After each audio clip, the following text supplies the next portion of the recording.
Good morning students. आज हम जो टॉपिक पढ़ने जा रहे हैं this is regarding the uses of joules heating effect. That means हम आज application of joules heating effect के बारे में पढ़ने जा रहे हैं।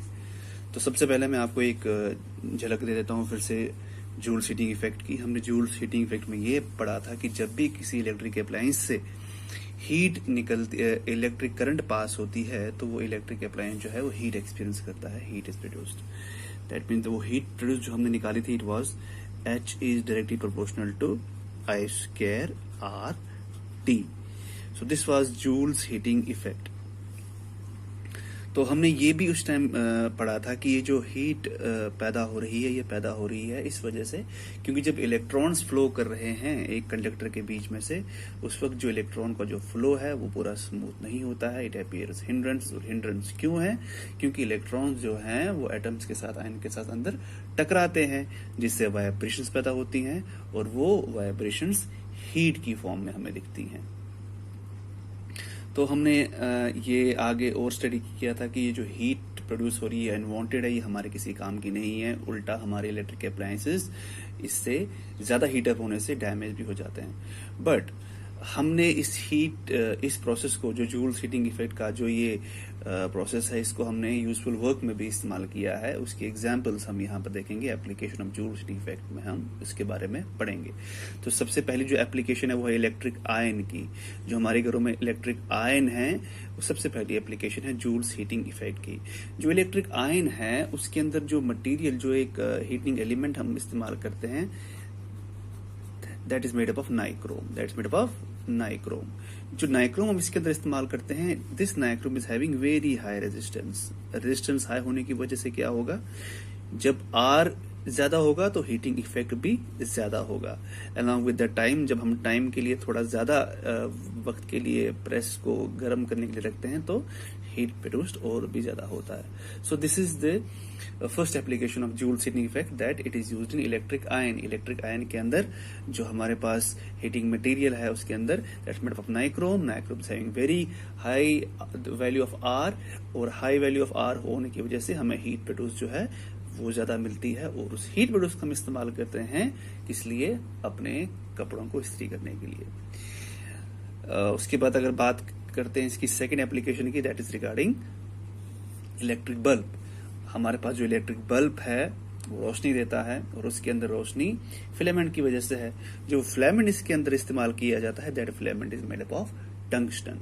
अब टंगस्टन क्यों इस्तेमाल किया जाता है इसमें? टंगस्टन इसलिए इस्तेमाल किया जाता है कि टंगस्टन की रेजिस्टेंस जो है वो काफी ज्यादा है, और साथ ही साथ उसका मेल्टिंग पॉइंट भी बहुत ज्यादा है।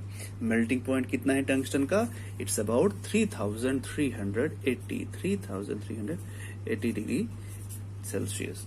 सो मेल्टिंग पॉइंट ज्यादा होने की वजह से ये पिघलता नहीं है, और जब तक टेम्परेचर 2400 केल्विन न पहुंचे, उसके बाद इसकी इल्यूमिनेशन शुरू हो जाती है टंगस्टन की। उसके बाद ये रोशनी देना शुरू कर देता है। टंगस्टन इतना ज्यादा हीटअप होता है कि ये फिलामेंट जो है वो ग्लो करना शुरू हो जाता है। और साथ ही साथ इस बल्ब के अंदर हम टंगस्टन के साथ एक कोई ना कोई इनर्ट गैस इसके अंदर डाल देते हैं। इनर्ट गैस डालने की वजह यह है क्योंकि अगर हम इनर्ट गैस नहीं डालेंगे, जो टंगस्टन है इट विल मेक ऑक्साइड्स। अगर एयर इसके अंदर होगी तो ऑक्साइड्स बनना शुरू हो जाएंगे, जिस वजह से टंगस्टन पर जंग लग जाएगा, इनकी लॉन्गविटी जो है वो डैमेज हो जाएगी। सो ये रहा second application, that it's used in the electric bulbs.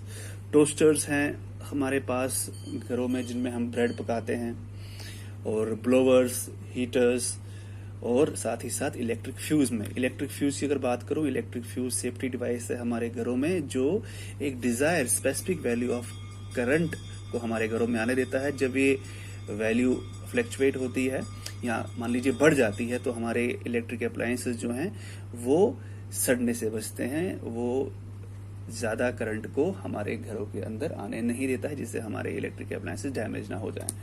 तो इलेक्ट्रिक फ्यूज में क्या रहता है कि वहां पर भी हम बाहर एक वायर इस्तेमाल करते हैं, और उस वायर का मेल्टिंग पॉइंट यहाँ पर हम लो रखते हैं। Yes, the melting point of the wire used in electric fuse is kept low.